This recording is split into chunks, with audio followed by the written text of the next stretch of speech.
박근혜 대통령에 대한 탄핵안이 가결됐습니다. 이제 대통령의 직무는 정지되고 황교안 대행체제로 가게 됩니다. 국회 나가 있는 취재기자 연결해 보겠습니다. 김동욱 기자.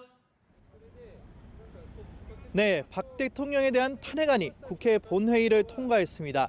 전체 표결 참석 의원 299명 중 찬성 234표, 반대 56표, 기권 2표, 무효 7표로 가결됐습니다.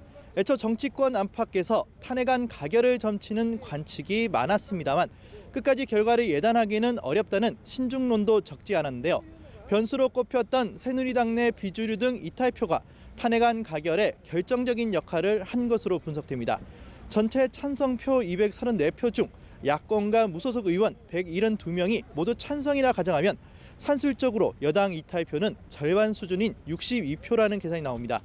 당초 당내 비주류에서 추산한 찬성표가 35표 내외였다는 점을 고려하면 막판 비주류가 결집력을 발휘했고 중도 성향 의원들과 친박 일부도 탄핵에 동참한 것으로 풀이됩니다. 탄핵안이 가결된 만큼 이제 박 대통령의 직무는 정지됩니다. 최종 심판의 공은 헌법재판소로 넘어가게 되는데요. 헌재가 넘겨받은 탄핵안을 인용하느냐, 기각하느냐 이 부분이 최대의 관심사로 떠오르게 됐습니다. 탄핵안이 인용될 경우 박 대통령은 대한민국 헌정사에서 최초로 탄핵 대통령으로 기록됩니다. 최장 6개월인 헌재의 심리 기간 중 판결이 언제 내려지느냐에 따라 조기 대선 시기에도 관심이 쏠립니다. 벚꽃 대선 또는 폭염 대선이 될 수 있기 때문인데요. 만약 헌재가 빨리 판결을 내리게 되면 이르면 내년 3에서 4월 대선이 열리게 됩니다.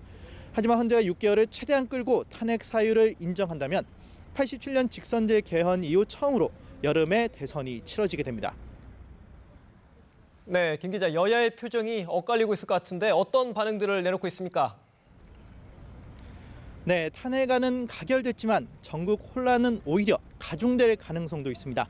특히 야권이 탄핵과 별개로 하야 투쟁의 강도를 높일 태세여서 헌재 결론을 기다리자는 여권과의 격돌이 불가피해 보입니다. 더불어민주당 추미애 대표는 오늘은 국민이 승리한 날이라며 헌재가 앞으로 조속히 결론을 내릴 수 있도록 촉구한다고 밝혔습니다.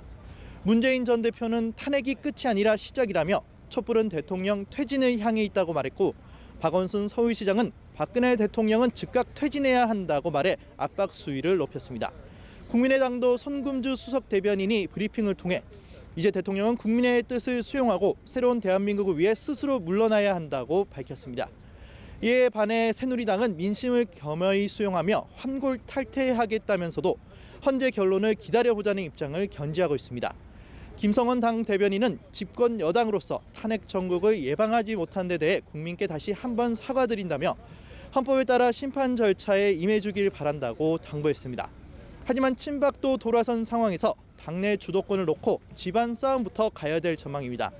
비주류는 친박 지도부 즉각 사퇴를 주장하고 있습니다. 황영철 의원은 새 집을 짓기 위해선 헌집을 머물렀던 사람들이 집을 비워야 한다고 밝혔습니다. 하지만 이정현 당대표는 당 공백을 메울 수 있는 장치가 마련되면 사퇴하겠다고 밝혀 즉각 사퇴는 거부했습니다. 분당 가능성도 제기되고 있는 가운데 정진석 새누리당 원내대표는 오히려 역설적이지만 당이 더 공고하게 화합의 계기를 마련한 측면도 있다고 생각한다며 애써 외면했습니다. 향후 탄핵안 헌재 결론까지 가는 과정에서 차기 대권을 노린 정계 개편과 대선 전 개헌 추진 등 다양한 변수가 놓여지게 돼 이를 두고 세력 간 치열한 공방이 이어질 것으로 보입니다. 지금까지 국회에서 전해드렸습니다.